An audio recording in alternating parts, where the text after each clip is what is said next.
네, 우리가 오늘 공부할 내용은 17일부터 23일까지 공부를 하면 되겠죠?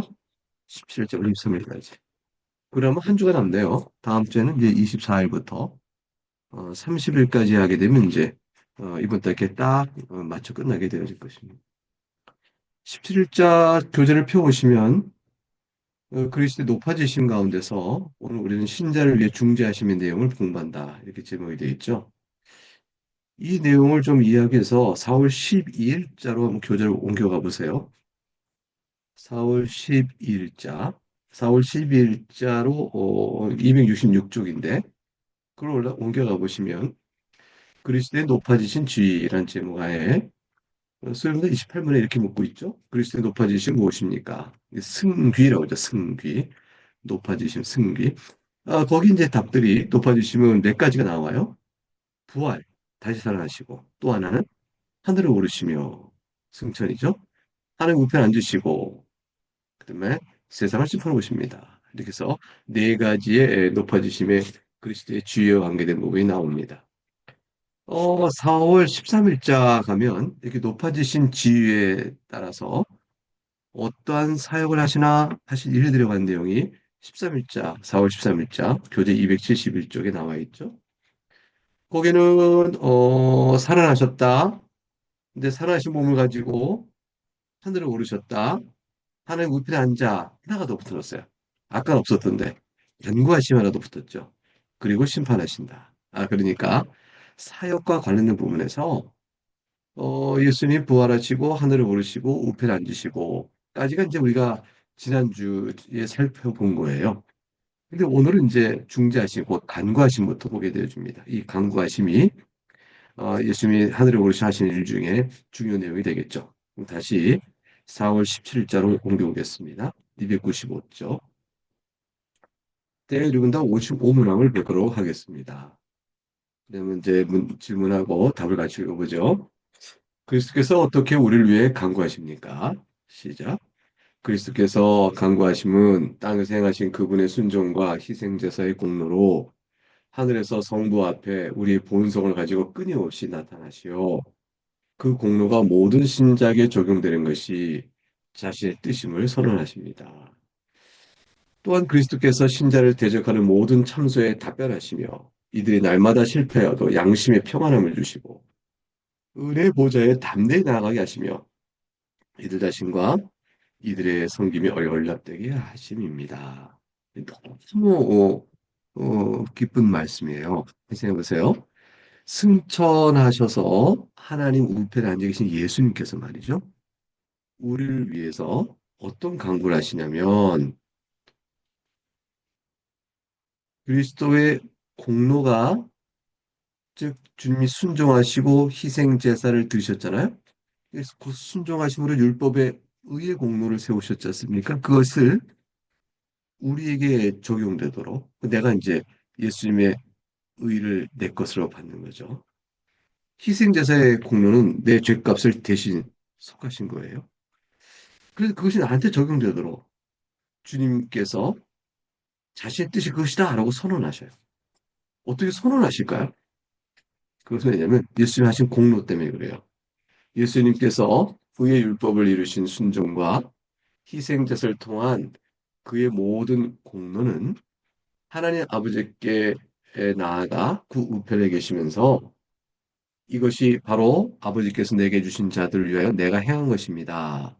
라고 말씀하시며 주님께서 행하신 모든 것을 우리에게 적용하셨다. 라고 이게 선언을 하십니다. 그게 주님의 뜻이에요. 그러니까 선언되어진 우리는 그것이 내게 이루어질까? 이루어지지 않을까? 이 걱정할 일이 아닙니다. 믿음으로 주님께 선언하신 일을 우리가 받으면 되는 거죠. 그뿐만 아니라 우리 마음속에 이제 염려가 되죠. 우리가 연약해서 죄를 짓는 일들이 있잖아요. 연약하여 우리가 넘어지고 죄를 짓는 일이 있을 수 있는데 그런 일이 있으면 마귀가 그걸 다 알고 막 참소를 한단 말이죠. 우리 양심이 나를 알고 또 하나님이 아시는 모든 우리의 삶을 마귀가 이렇게 틈탁 보고 휙 날라와서 하나님 앞에서 저자가 이렇게 참소를 하거든요. 그 참소를 할 때 누가 우리를 지켜줘요? 누가 우리를 보호해 주겠습니까? 예수님이세요. 그게 예수님께서 지금 하늘 보좌 우편에 앉으셔서 우리를 위하여 중재하실 때 하시는 일의 한 가지 중요한 내용이에요. 그래서 모든 참소에 답변하십니다. 그래서 우리를 보호해 주시는 거예요. 그리고 우리의 허물은 내가 이미 주님께서 말씀하실 내가 이미 다 갚았노라. 마귀가 이런 죄도 있습니다 하면 예수님께서 뭐라고 하실까요? 그 죄도 내가 이미 십자가에서 나의 희생자로 갚았다. 그래서 마귀가 참소할 수 있는 모든 율법에 의한 근거로 법이 있어야 참소하니까요. 율법에 의하여 우리는 막 할 때 주님께 율법을 다 이루신 분이기 때문에 율법의 정죄를 다 받으셨기 때문에 우리가 고린도서 15장에 있는 것처럼 율법은 너희가 쏘는 것이 어딨냐? 네가 쏘는 것은 사망인데 사망은 네가 쏘는 게 어딨냐? 이미 다 예수님께서 폐하해 버리셨거든요. 그러니까 사망 권세가 무너졌기 때문에 마귀가 우리를 참수해도 소용이 없는 예수님께서 답변해 주신 거죠. 그다음 두 번째, 예수님께서 하늘 보좌에서 우리를 지키고 돌보시는 생을 하니까 우리가 날마다 실패해도 양심의 평안함을 갖게 해주셔요. 날마다 실패해도 이게 무슨 뜻이에요? 우리가 신자로 살아온 동안에 온전치 못한 일들이 많잖아요. 부끄럽고 죄송하고. 근데 이런 것 때문에 우리 마음이 눌리고 낙심하고 의기소침하고 어렵거든요. 그럴 때 예수님을 생각해 보셔요. 예수님 생각하시는 예수님께서 지금 우리를 위하여 날마다 우리를 위하여 중재하심으로 우리가 예수 그리스도의 의와 그의 희생제사를 말미암아 하나님의 자녀가 되었은즉 내가 양심의 평안을 누릴 수 있어요. 이거는 뭐냐면 실패한 죄에도 불구하고 평안하다는 뜻이 아니고 그 죄로 인하여 자책과 회개와 양심의 찔림과 고통이 있지만 그럼에도 불구하고 하나님과 우리 사이의 관계가 그것 때문에 취소되거나 무너지지 않는다. 하나님께서 예수 그리스도의 중보 아래 우리를 여전히 사랑하신다라는 양심의 담대함과 평안함을 갖는 거예요. 그래서 하나님의 은혜의 보좌 앞에 우리가 나아갈 수가 있는. 이거 죄인 된 자가 어떻게 거룩하신 하나님의 얼굴을 보러 나갈 수 있겠어요? 근데 예수 그리스도의 중보 때문이죠. 예수 중보 때문에 우리가 담대히 나갈 수 있다. 양심의 평안함을 가지고. 이거 사실 어떻게 보면 우리 편에서 보면 좀 뻔뻔하죠? 우리 허물이 많은데 거룩해서 하나님 앞에 어떻게 나간다고? 우리 나 혼자 못 나가요. 나 혼자서 못 나가죠. 절대로. 그런데 예수님과 동행하시죠. 예수님 동행인데 옆에 동행이 아니고요. 예수님 속에 들어가 동행하는 거예요. 예수님 안에 들어가서. 예수님 안에 들어가서. 그래서 우리를 바라볼 때 예수님을 바라보듯이 우리를 바라보세요. 하나님께서. 그래서 우리가 담대히 나갈 수가 있고요. 그리고 이제 이들 자신과 이들의 섬김이 연락되게 하십니다. 이게 참 중요한 말인데 우리가 행하는 모든 것들이 그리스도 안에서 연락이 되어지는 거예요. 그러니까 우리가 행한 것들은 비록 어떠냐면 누추하죠. 남루하죠. 여러분께서 예수님을 사랑하여 하신 헌신들이 여러 가지 지금까지 있잖아요. 지금까지 주일에 올 때 주일학교 교사 봉사한다.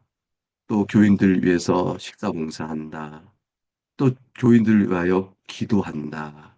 또 교회 교회가 또 교회로 세울 수 있게 필요한 여러 사역들이 있는데 거기에 이 모양 저 모양 참여하여 작은 힘이건 큰 힘이건 돕는다. 교회가 모여서 예배할 때 내가 그 자리에 참여하여 예배 무리 모어진 예배를 우리가 서로 공동체 안에서 세워줘 간다. 공동체 안에 교회에서 행하는 여러 행사나 일들이 있을 때 그때 참여하여 서로서로 힘을 격려하고 돕는다. 교회 안에서 어려움이 있을 때 그런 사람들 살펴보고 돕는다. 그러니까 우리가 마음을 쓰고 시간을 쓰고 물질 쓰고 교회를 구성하는 일에 참여하는 일, 교인의 일차적 과제죠. 그거 자체가 주님께서 보실 때 기뻐하신 일이에요. 이 일을 우리가 할 때 어때요? 온전한 마음으로 완전하게 우리가 행할 수 있던가요? 우리가 그렇게 하나요?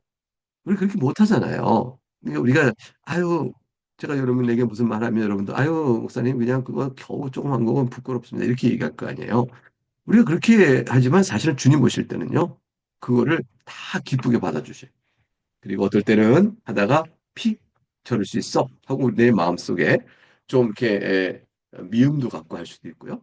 또 주님 보실 때 이렇게 떳떳지 못한 마음으로 뭐 이렇게 깨끗이 못하면 할 수도 있는데 그거 다 예수 그리스도 안에서 덮어 가리우신 채 우리의 부족한 것에 불구하고 하나님 아버지께서 기쁘게 받으실 수 있도록 기쁘게 받으시게 될 수 있도록 예수님께서 그걸 가리워 주시고 연락되게 기쁘게 받을 수 있도록 해 주십니다.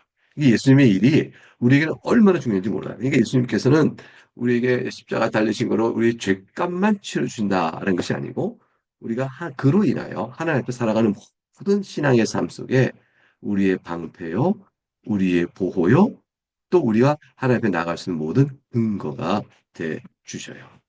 예, 이게 4월 17일자 대언 55문답을 통해서 공부하는 내용입니다.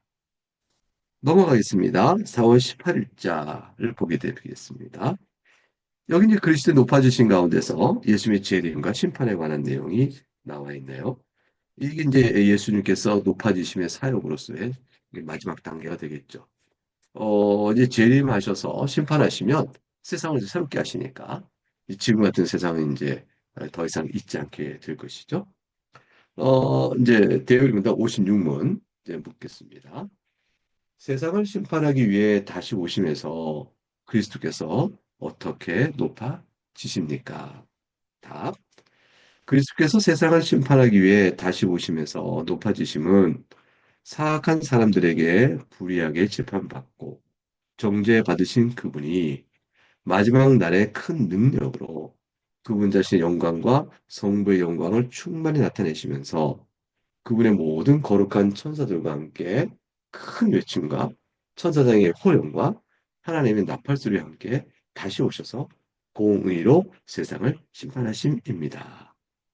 너무 벅찬 말씀이 기록되어 있습니다. 그리스도께서 세상을 심판하기에 다시 오십니다. 그때에 주님께서 높아지신 자리에서 그 다시 오심에서 높아지심은 어떤 걸 나타내냐? 주님께 다시 오실 때 높아지심이 어떻게 나타납니까? 라는 것이죠. 그 높아지심이라는 것은 이것입니다. 사악한 사람들에게 불의하게 재판받고 정죄받은 그분이 이번 주가 고난주간인데 예수님께서 어떠셔요? 불의한 재판을 받고 정죄받아 십자가에 달려 죽으시잖아요. 그분께서 끝난 줄 알았어요. 십자가 달려 죽은 자가 무슨 메시아겠어요?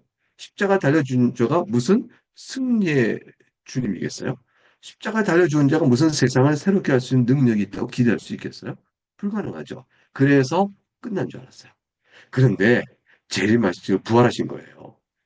부활하셔가지고 승천하신 거죠. 다시 오신다니까요. 그러니까 오히려 불의하게 재판과 정죄받은 그분이 이제 사악한 사람들에게 도리어 심판하신 날이 오게 되는 겁니다. 그래서 맨 마지막 문장에 공의로 세상을 심판하십니다. 공의로.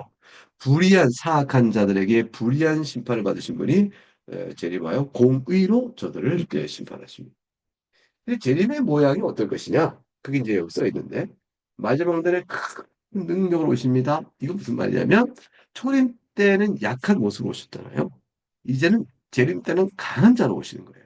승리를 주신 강한 자로 오시고요. 그분 자신의 영광과 성부의 영광을 충분히 나타내시니까 예수님께서 재림하실 때는 신성만 가진 하나님 하신 것이 아니고 여전히 인성을 취하시고 또 우리의 중보자 메시아로 오시는 거예요. 그래서 재림하신 예수님도 신성에 따라서는 완전한 하나님이시고 인성에 따라서는 우리와 똑같은 완전한 사람이세요. 그런 중보자 위치에 있으시면서도 이제 모든 걸 승리하신 영광의 주로서 하나님의 영광과 함께 영광을 세상 가운데 쫙 나타내시니 거룩한 천사들이 그를 호위하며 함께 오게 되어집니다. 그리고 외치죠. 예수 그리스도의 큰 외침. 그의 재림 때의 외침. 천사장들의 호령, 거룩한 천사들이 찬송하라, 찬양하라. 주 예수 그리스도 어린 양 그분이 이제 재림하신 그 찬양의 내용으로 찬양되어지고 천사의 호령과 하나의 나팔 소리니까 영광의 승리자의 오심을 이제 음악으로 탁 이렇게 찬송하면서 오시게 되어지는 거죠. 이거는요, 눈에 보이게 오셔요. 그러니까 눈에 보이게 오시지 눈에 보이지 않게 오시는 거 아니에요. 눈에 보이게끔 그렇게 내려오실 것입니다. 우리는 이제 예수님께서 이렇게 오실 때에 오셔서 이제 공의로 세상을 심판하시는데 오시면 어떻게 될까? 이제 303쪽 가게 되면 303쪽 이제 설명 부분을 가시면요. 중간에 볼까요? 중간에 한 열 몇 줄 내려오면 중간쯤 있어요. 천사장의 호령과 하나의 나팔 소리와 큰 외침으로 주님께 당이 오시는데 여기 데살로전서 4장 16절과 17절을 얘기했죠. 그때 강림하실 때 먼저 이미 죽은 성도들은 무덤에서 부활합니다.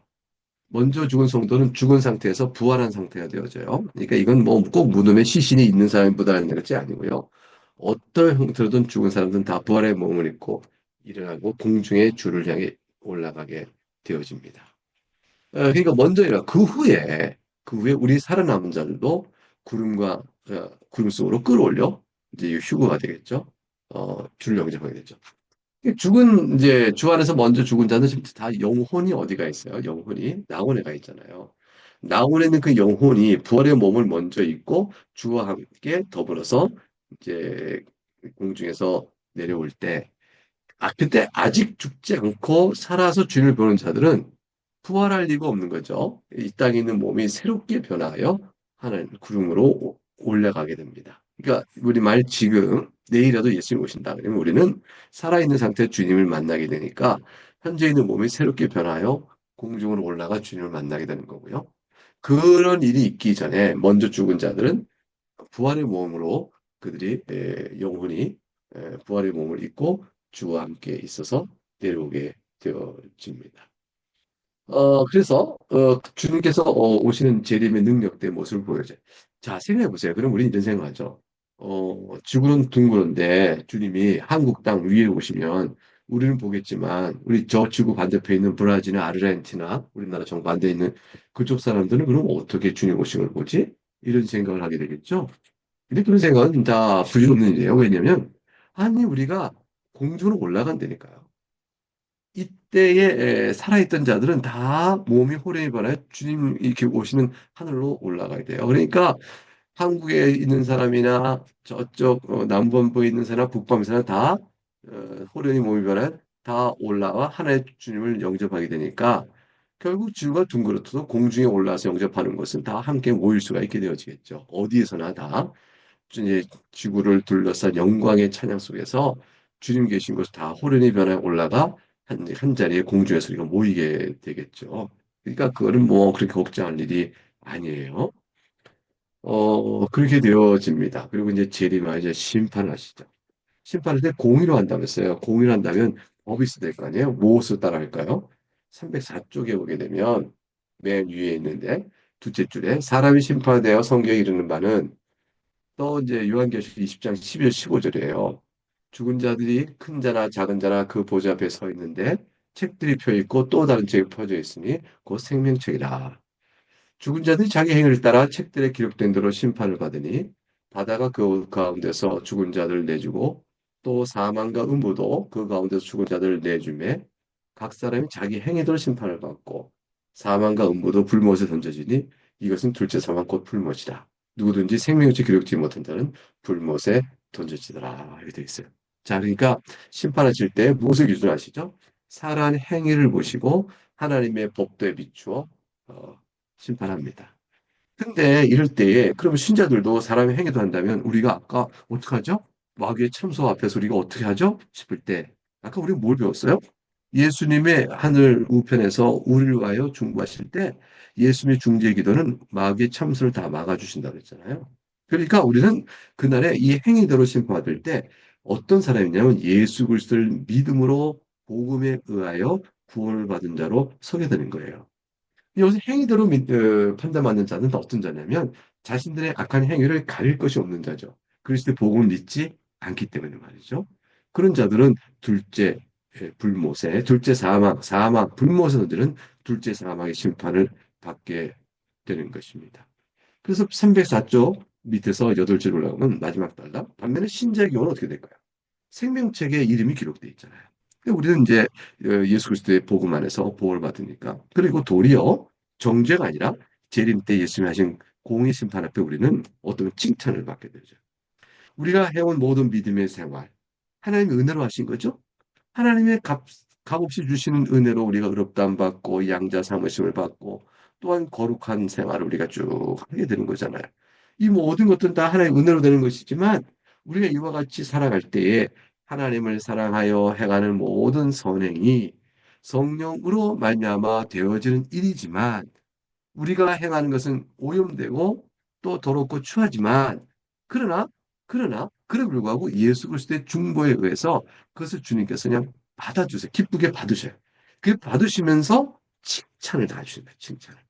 그러니까 사람이 하는 일은요. 성령 하나님께 인도하시는 대로 하더라도 오염돼 있어요.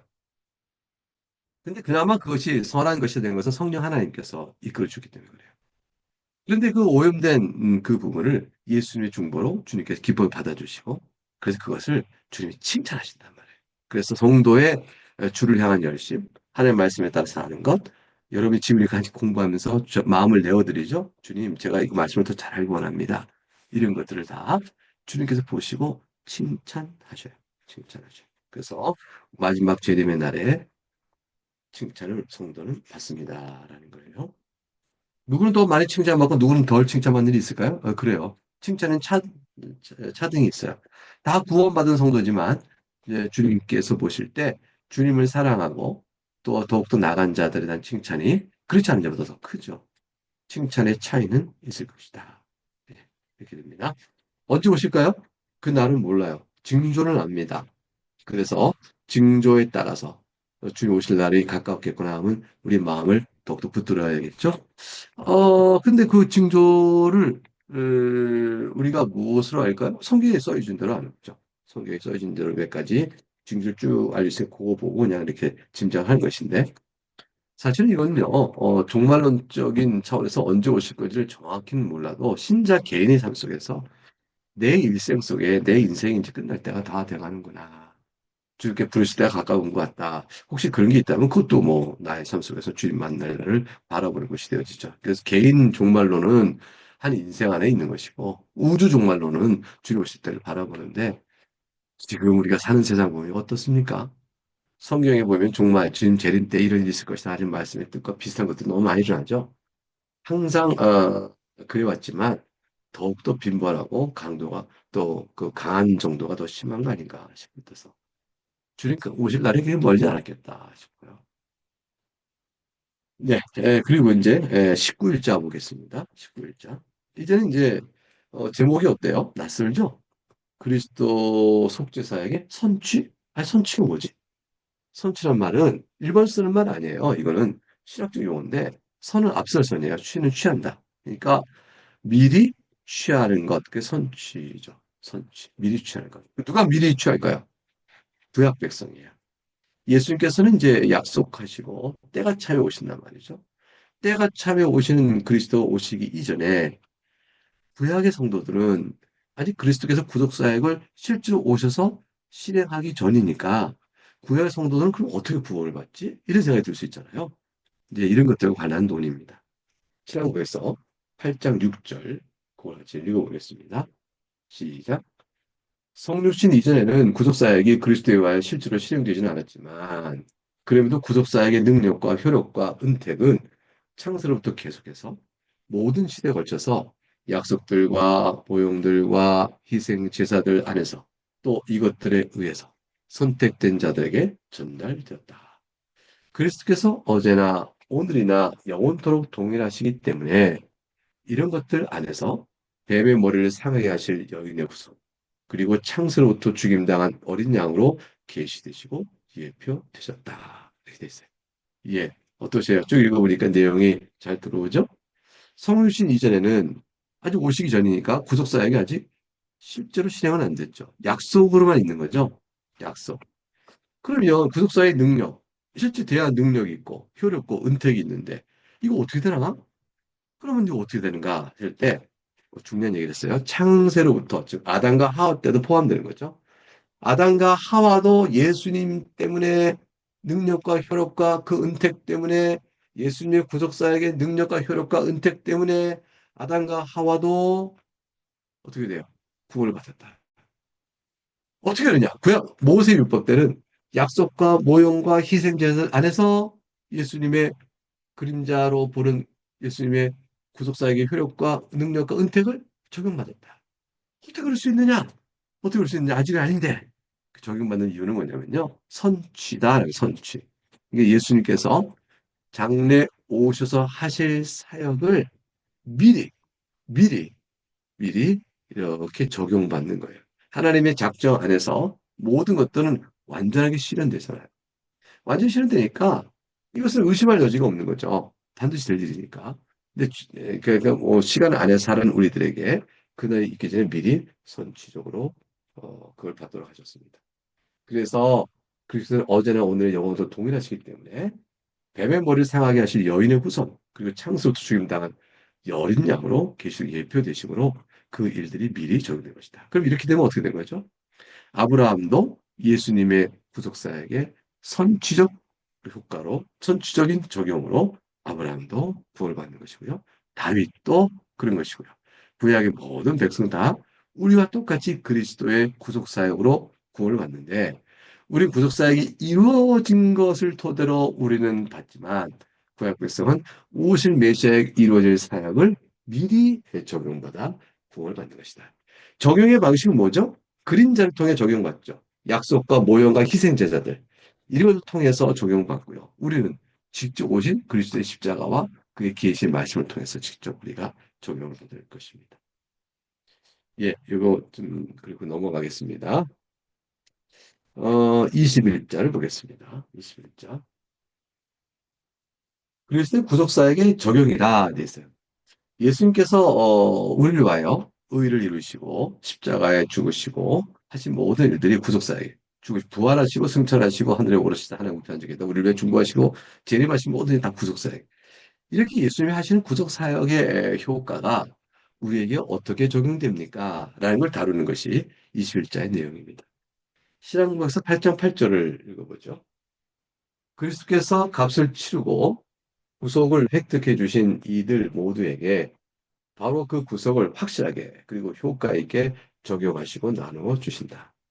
즉 이들을 위하여 간구하시고 이들에게 말씀 안에서 그리고 말씀으로 구원의 비밀들을 계시하시며 자신의 성령으로 이들을 효과 있게 설득하여 믿고 순종하게 하시고 자신의 말씀과 성령으로 이들의 마음을 다스리시며 자신의 전능하신 능력과 지혜로 그리고 자신의 놀랍고도 측량하는 경륜에 가장 일치하는 방법과 수단으로 이들의 모든 대적을 정복하신다.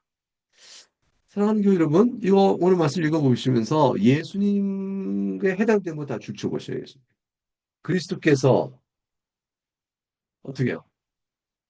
값을 치고 구속을 사역을 행하셨죠? 아버지께 내게 주신 자를 이제 주님이 다 자기 백성으로 삼으셨잖아요. 이런 자들에게 본인이 행하신 구속 사역을 확실하고 효과 있게 적용하시 나눠 주셔요. 주님께서 어떤 방식으로 적용하시고 나눠 주시는가? 확실하고 효과 있게 반드시 이 적용받은 자가 그리스도의 십자가 사역의 은혜를 받고 내가 의롭다를 받는 줄 알았는데 그게 적용됐는데 가보니까 꽝이다 이런 거 없어요. 예수님께 십자가의 구속사역이 이루어진 일은 반드시 실제로 나를 의롭다 하고요. 그것 때문에 반드시 내가 하나님의 자녀가 되는 것이에요. 근데 어떻게 이거를 나눠주실까? 첫 번째 방법이 나와요. 예수님께서 우리들을 위해서 간구하시는 거예요. 이 간구의 내용은 우리 아까 들었죠? 그리고 말씀 안에서 말씀으로. 이게 중요하죠. 이렇게 성경 공부가 참 중요한 거예요. 우리가 말씀 안에서 말씀으로 구원의 비밀을 계시하신단 말이에요. 그러니까 이 성도가 하나의 말씀에 따른 내용을 듣고 배우고 알아간 일이 없으면 신앙생활이 저 껍질이면 껍질, 모양만 남아있 속은 텅 비어 있어서 참 위태로운 거죠. 그래서 말씀하신 말씀으로 계시해 주면 성도가 그걸 듣는데 성령 하나님께서 이 말씀을 사용하시는 거예요. 그래서 이 중요한 말씀과 성령을 연결해야 돼요. 이 성령은 뭐예요? 자신의 성령 그랬거든요. 예수님 그리스도의 또 주칙이 나오죠. 주칙이 나왔어요. 자신의 성령으로. 이 그리스도의 성령, 그리고 그리스도의 보내신 영, 바로 성령님이시죠. 성령 하나님께서 말씀으로 말씀 안에서 구원의 의미를 계시한 그 내용을 그거를 그대로 성령 하나님께서 가지시고 그걸 그걸 사용하시어 마침내 믿게끔 되는 결과를 효과 있게 드러내셔요. 그래서 말씀과 성령은 그리스도께서 우리에게 자신의 구속 사역을 적용시키는 중요한 방식이에요. 말씀을 가지고 성령 하나님께서 예수님이 하신 일을 우리에게 적용시켜 주는 거예요. 왜냐하면 그래야서 우리가 믿음을 갖게 되거든요. 그래서 자신의 전능하신 능력과 지혜로 예수님의 신성에 따른 능력과 지혜로 하나님 예수님의 놀랍고 측량하기로는 경륜, 지혜로움이죠. 지혜로움에 따라 이렇게 하겠다고 정해놓으신 게 경륜이에요. 거의 가장 일치한 방법과 수단으로 모든 대을 정복하시고 우리를 구원하십니다. 이렇게 되는 거죠. 그래서 오늘 이 8장 8절 중요한 것은 말씀과 성령을 줄치고 그게 중심 그게 중심 그다음에 말씀과 성령으로 이들의 마음을 다스리시며 돼 있잖아요. 그러니까 말씀과 성령으로 말씀으로 지식 계시를 알려주시고 성령으로 설득하여 믿게끔 해주시고 그래 말씀과 성령이 이들의 마음을 다스리시고 그래서 우리가 그럼 성도로 살아갈 수 있도록 이끌어 주시는 거예요. 그렇게 될 때에 과연 우리는 모든 대적들을 정복할 수 있는 그런 주님의 사역에 참여자가 되는 것이에요. 네, 여기까지 해서 8장 8절 4월 21절을 우리가 마쳤습니다. 구속사역이 이렇게 적용될 때 결국 구속사역은 예수님께서는 자신의 영을 보내셔서 하신다. 객관적으로 우리 구속사역에 필요한 모든 공로를 세우신 주님께서 이제 그것을 우리에게 적용시켜 주시는 일들을 자신의 영이신 성령을 보내셔서 그를 하시는 일들 내용을 우리가 살폈습니다. 예, 이제는 9장으로 넘어갈까요? 9장. 9장으로 가서 이제 21일자 4월 21일 자유의지의 본질 이렇게 되어 있는 부분을 보도록 하겠습니다. 신앙고백서 9장 1절을 보도록 하겠습니다. 저는 이제 기독론, 예수님에 관한 공부가 끝난 거죠. 이제 자유의지가 나오고 그 다음에 10장 나오고 10장 가게 되면 성령론과 관련된 부분인데 효과 있는 부르심이에요. 효과 있는 부르심은 지금 방금 읽었던 그리스도의 사역의 적용이 아까 효과 있게 된다고 그랬잖아요. 그 내용을 다시 뽑아와서 그것만 따로 취급하는 것이 효과 있는 부르심이에요. 자, 그 사이에 자유의지 본질이 들어가 있어요. 왜 예수 그리스도께서 하신 구속사에게 적용에 관한 일과 그 다음 이제 10장에 가게 되면 효과 있는 부르심이 10장이 나오는데 요 사이에 자유의지가 들어가 있을까요? 예수의 하신 일이 우리에게 적용됨에 있어서 인간은 자유의지를 가진 존재거든요. 이 자유의지 가진 존재가 스스로 예수님 하신 일에 대해서 내가 선택할 수 있는 권리를 가질까? 선택할 수 있는 중립적 입장에서 내가 믿을 것이냐 말 것이냐 할 것이냐 말 것이냐 내가 선택할 수 있을까? 이런 이제 이걸 보는 거예요. 근데 효과 있는 부르심에 넘어가게 되면, 이것은 내가 예수를 믿는다고 내가 선택하였으나, 효과 있는 부르심에 공부해 가보니까, 내가 한 게 아니라 성령께서 나로 하여금 그렇게 하게끔 이끌어 주셨네. 이걸 알게 하는 거죠. 그래서 그 8장의 그리스도의 사역에 관한 적용의 부분까지 와놓고, 10장에서 성령 하나님에 의한 효과 있는 것이, 효과 있는 것이 아까 봤을 때 뭐가 나왔어요? 말씀과 성령 나왔죠? 말씀과 성령으로 효과 있게 하신다는 내용을 앞에서 큰 우리가 읽었잖아요. 그 내용. 그 내용을 이제 10장에 가서 더 자세히 우리가 보게 되는 거죠. 그 사이에 자유의지가 있어서 인간은 그러면 하나님의 은혜의 이 일, 예수님께서 자기 성령을 보내서 하시는 이 일들에 대해서 인간은 자유의지를 가진 자로 어떤 반응을 하고 어떻게 이 은혜를 받는 것일까 하는 부분을 좀 넣어서 공부하는 것이 할 수 있어요. 자, 9장 1절 가게 되면 자유의지 본질 먼저 보겠습니다. 네, 1절 시작. 하나님께서 사람의 의지에 본성의 자유를 부여하셨다. 이 본성의 자유는 강요받지 않으며 또한 본성의 어떤 절대적인 필연성 때문에 선이나 악을 행하도록 결정되어 있지도 않다. 네, 그래요.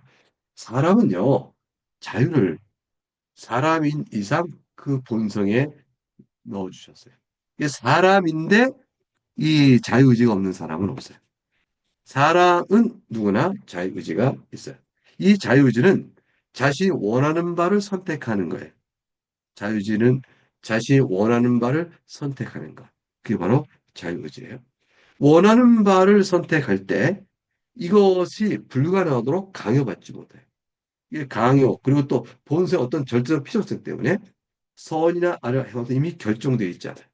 그러니까 이제 우리는 어차피 저는요, 이렇게 돼 있어요. 저는, 이 무슨 뭐 화학적 반응이 있어서, 그렇게 될 수밖에 없는 거예요. 라는 생물학적 결정론, 뭐 그렇게 이런 표현 때문에 선이나 어떤 악을 행하도록 이렇게 되어 있지 않다는 것이에요. 그러니까, 자유의지를 거슬려 행할 수 있도록 결정되어 있지 않습니다. 라는 얘기, 이게 중요합니다. 그래서 324쪽 가게 되면, 위에서 이제 첫 번째 단락, 여섯째 줄이죠. 일곱째 줄인데, 본성의 자유의 가장 중요한 특징을 좀 말해줬죠. 강요받지 않으며, 외적인 측면에서 다른 사람의 위력에 의해서 이렇게 이렇게 하라 하고 뭐 위협을 할 수 있지만 그 위협 때문에 제가 뭘 했다 쳐봐요. 그럴 때 내가 어떤 사람이 너 여기서 저 사람에게 저가 훔쳐와 싫은데요? 아니 안 훔쳐 너 죽인다. 그러니까 아이고 그래 내가 할게요. 그러니까 이제 다른 사람을 훔쳐 원하지 않는 도둑질을 내가 다른 사람의 위협 때문에 할 때가 있죠. 그때 이들 말 쓰는 방법이 중요한데, 원하지 않는 일을 위협 때문에 했다. 그게 내가 한 게 아니야. 이렇게 말할 수 있느냐는 거예요. 요 부분의 차이예요. 자, 내가 원하지 않는 일을 다른 사람의 협박 때문에 했어요. 그럼 내가 그 한 행동에 대해서 원하지 않는 말이라면 줄치고, 그게 뭐죠? 내가 원래 하려고 했던 일이 아닙니다. 라는 뜻이에요. 근데 그렇기 때문에 내가 그 사람 협박 때문에 원하지 않는 일을 했는데, 그 한 행동에 대한 선택의 책임은 나한테 없느냐? 있다는 거예요, 여전히. 협박 때문에 내가 원하지 않는 일을 할 수밖에 없구나 하고 내가 선택했거든요. 그 선택의 책임은 여전히 인간에게 있다. 이 본성의 자유가 해쳐진 게 아니다. 선택의 능력이나 선택이 없어진 게 아니다. 외적인 협박에 의해서도, 외적인 압력에 의해서도 우리가 원하지 않는 것을 행했다 하여 내가 선택이 침해된 것이 아니다. 그거예요. 그래서 강하게 영향을 줬지만 강요에 의해서 자유롭지 않게 행한 것이 아니다. 우리가 강요했지만 내가 선택했다. 이러면서의 자유로움은 여전히 본성상 인간의 행동에 남아 있는 것이다. 두 번째는 이제 내적인 심리 기능이죠. 심리 기능. 의지와 구별되는 이성. 의지는 이성과 구별되는 정신적 기능이에요. 나 뭐 하겠다. 이성은 판단을 해요. 지성은 뭔가를 알고 의지는 무엇을 바라는 기능입니다. 지성과 의지가 사람의 선택행위에 있어서 분리된 채 활동하죠. 그래서 지성적으로 좋게 여기는 것을 의지도 바라면서 그걸 하게 되죠. 그런데 지성이 좋은 것으로 판단하는 것을 이성적인 판단을 의지가 하향으로 선택하게 되면 그러면 지성이 강요받아 한 거냐? 아니죠. 그 지성과 의지는 일단 하나니까 같이 한 것이죠. 그래서 선택의 자유로움은 항상 의지의 본성에 담겨져 있습니다. 그 의지 선택은 항상 325쪽 위에 셋째 줄 보게 되면 의지 선택은 무엇이 옳은지에 대한 지성적인 선행 판단을 따라야 되는 거예요. 근데 그리고 실행의 선택은 지성적 선택이 있어요. 무엇이 옳으냐 그걸 머리로 이제 판단해요. 근데 마음의 소원과 따라가는 의지는 내가 할 거냐 말 거냐를 선택하게 되죠. 그래서 실제로 어떤 사람이 뭔가를 한다 그러면 실천에 있어서는 항상 자유의 선택에 따라 된 것이다. 인간은 그런 자유로움을 갖습니다라는 것이. 그다음에 이제 325쪽 가게 되면 그 밑에서 마지막 단락 보게 되면 본성의 저가 선이나 악을 행할 때 어떤 절대적 필요성 때문에 행하도 결정되어 있지 않다. 이러면 여기 뜻이 무슨 뜻이냐?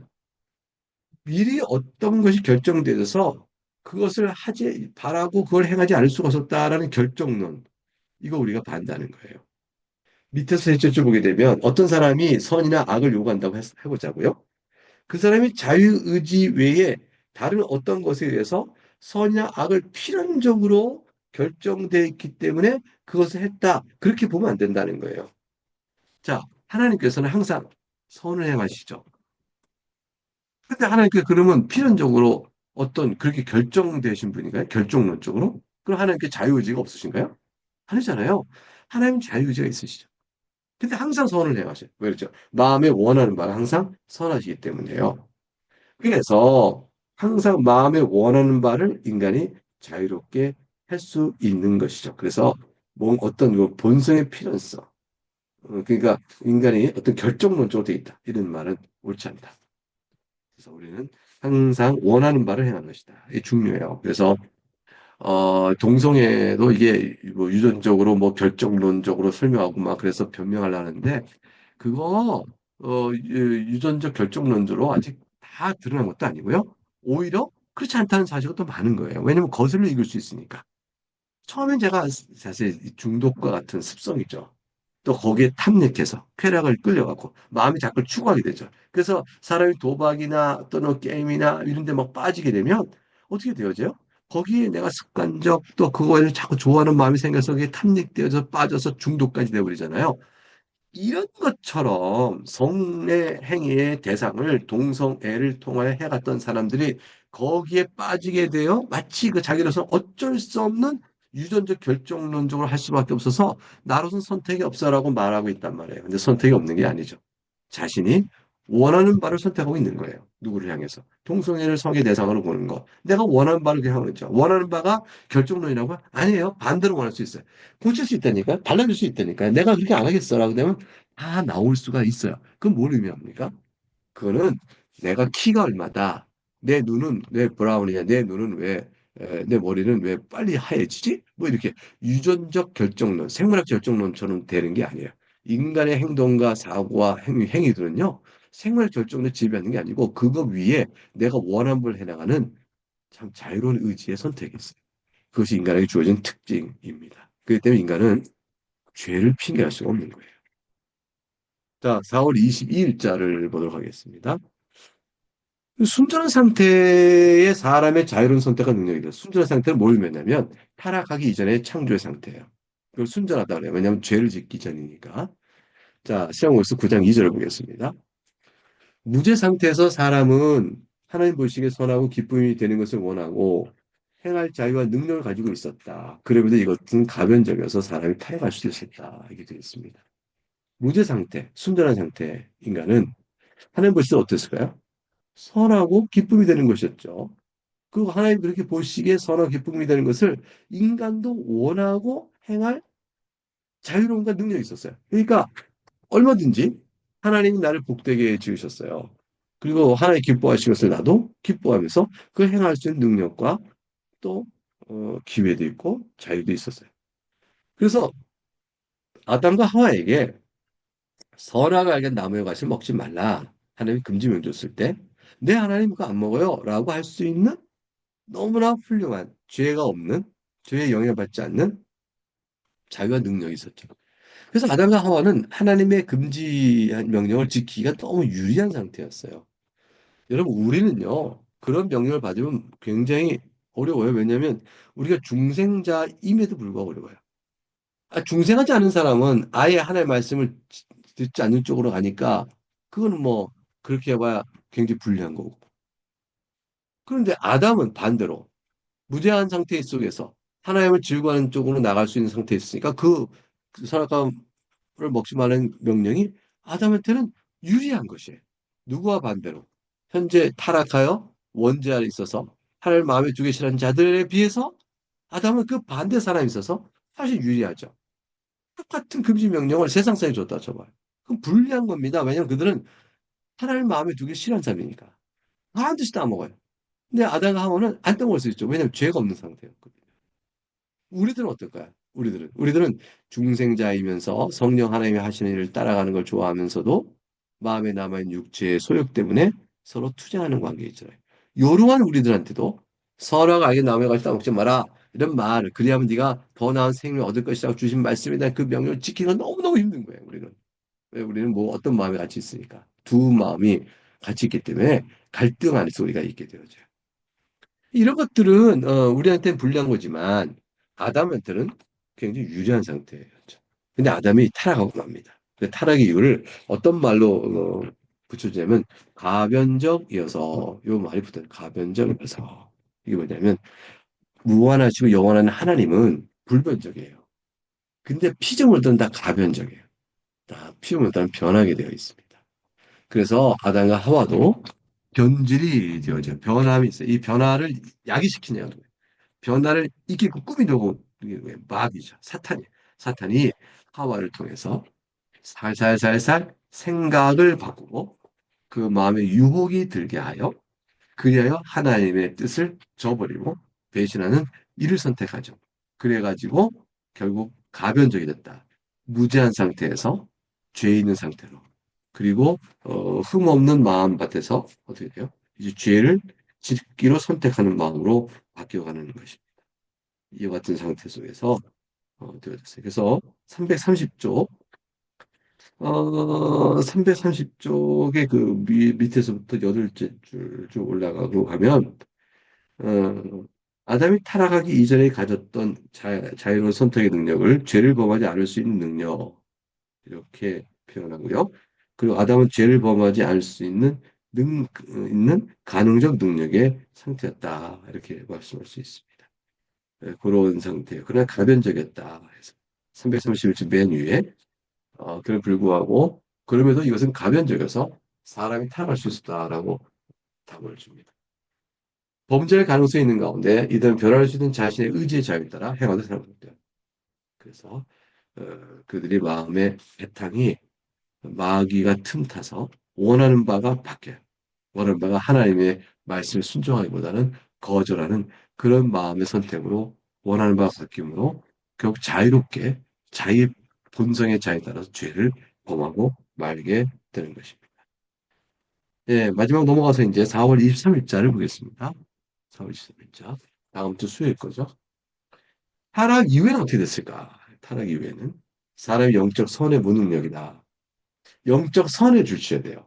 이게 뭐냐면 사람이 이 믿지 않는 사람들도 행하는 도덕적 선. 그런 것도 사람들이 할 수 있어요. 근데 영적 선, 이게 뭐냐면 하나님과 관계 안에서 내가 나의 구원을 위해 행할 수 있는 모든 게 영적 선이에요. 하나님과 관계 속에 내가 하나님을 영화롭게, 하나님을 즐거워할 수 있도록 하는 것. 이게 영적 선이에요. 그러니까 내가 하나님과 관계 속에서 어떤 일도 할 수 없는 게 됐어요. 타락 위에는 하나님과 관계 속에는 어떤 일도 내가 하나님을 기쁘게 할 수 있는 일이 될 수가 없었어요. 하나님께서 기뻐하지 아니하시면 다 미워하시는 거예요. 하나님은 애매한 게 없으세요. 하나님을 기쁘게 하는 것이 아니면 하나님을 미워하시는 거예요. 그러니까 중간 상태에서 하나님을 기뻐하는 건 아니지만 애매하게 그냥 있다. 이런 거 없어요. 그러니까 하나님 기쁘시면 우리는 사람을 기쁘게 한다면 너 왜 나를 기쁘게 하냐? 특별히 뭔가를 더 하고 알뜰히 평범하고 미워하지 않는 중간 상태 이런 게 있는 것 같지만 그런 거 아닙니다. 하나님을 기쁘시게 한다라는 것은요.